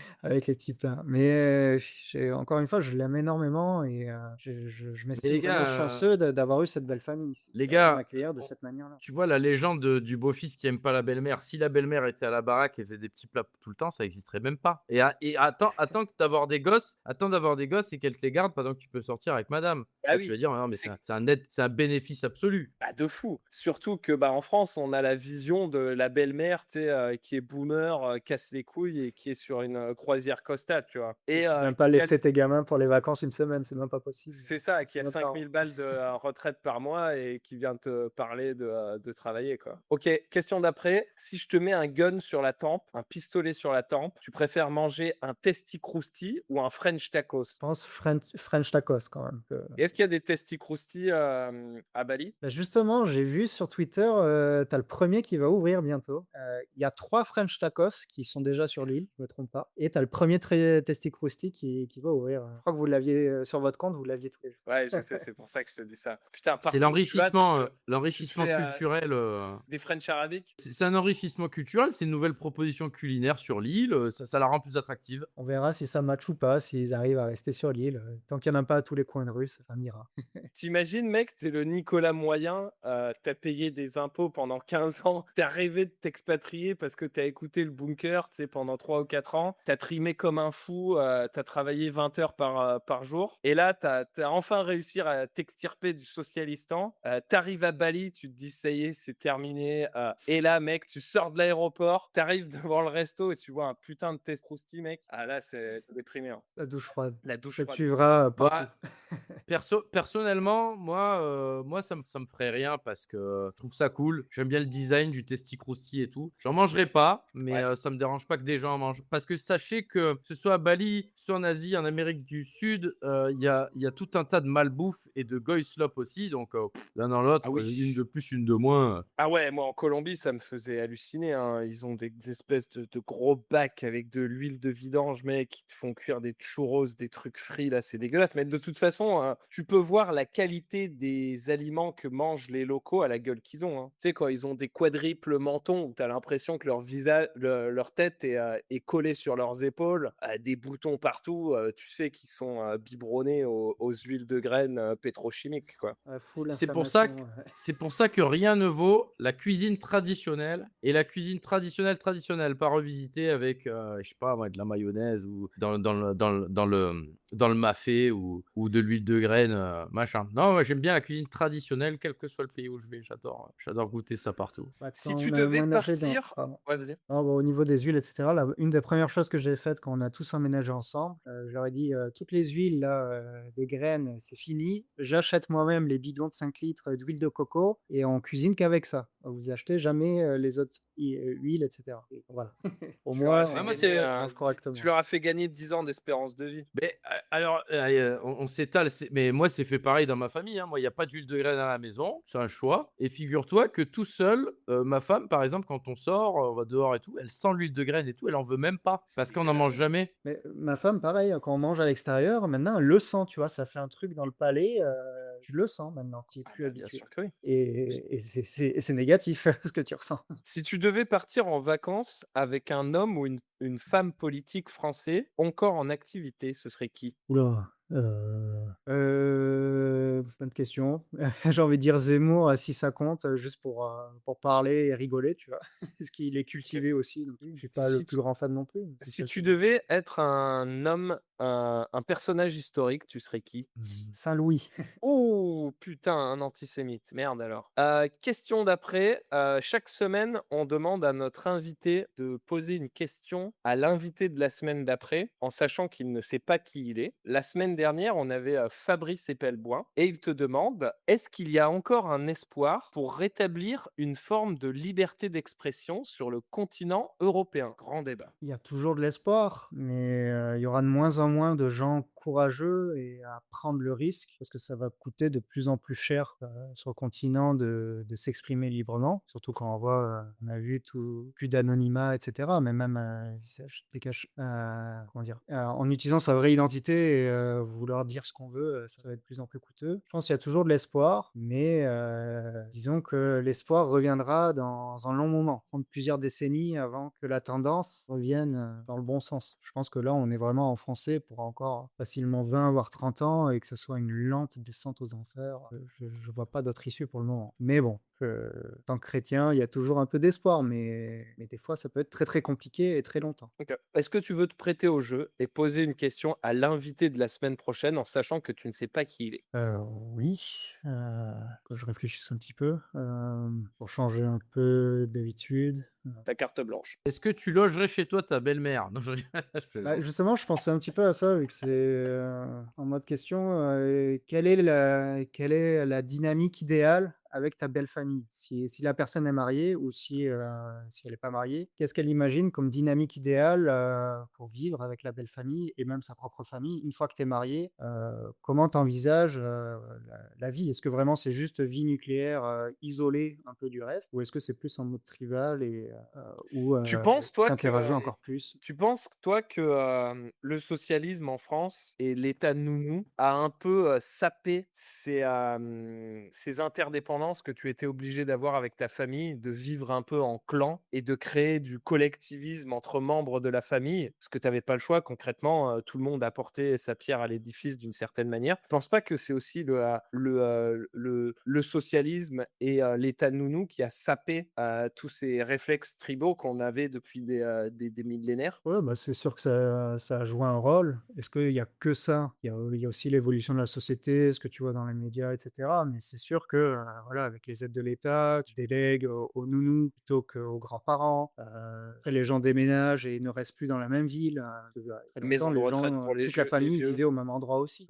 Naturellement, les familles s'entraidaient. Parce que rien que la famille nucléaire, tu vois, avec 2 parents, les enfants, déconnectés des grands-parents, même ça, c'est déjà un début de déconstruction de la tribu où avant tu vivais avec tes grands-parents et voilà, c'est les enfants Alors, s'occupent des grands-parents eux-mêmes. Avant, tu les mettais pas en EHPAD, ailleurs. moi, j'ai un message à faire passer sur ça. C'est pas une fatalité. À vous de recréer le clan que vous n'avez pas eu. C'est beau. Non, mais c'est vrai, c'est un peu ce que fait, d'ailleurs, je t'applaudis pour ça, Thomas. C'est un peu ce que j'essaie de faire à mon échelle.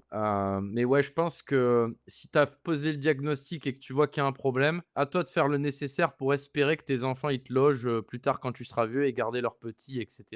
Et rejeter le modèle qu'on nous a essayé de nous vendre et qui est dysfonctionnel, qui marche pas, qui est de la merde. Embrasse tradition, reject modernity.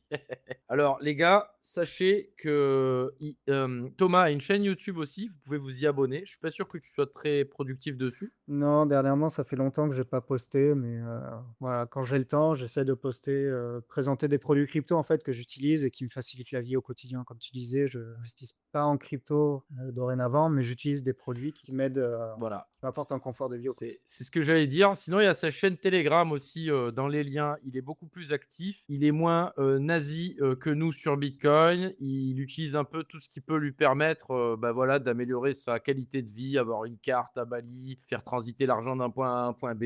Donc, il y a rien qui a l'air douteux ou suspicieux. Je vous invite à aller le suivre, lui et ses aventures. En tout cas, c'est un régal. Moi, j'aime beaucoup discuter avec Thomas. Et d'ailleurs, on va poursuivre la discussion encore un moment. Merci à tous. Thomas, tu as un mot pour la fin? Oh, merci de m'avoir accueilli, c'était sympa. J'étais pas trop fatigué, donc ça s'est bien passé. J'avais pu faire une Ah sieste oui, avant de parce venir. qu'il est quelle heure chez toi là? Il commence à être tard là. Là, il est 5 heures du matin, là. Ah, c'est pour ça que Et tu as fait le podcast dans ton lit en fait. Ah presque.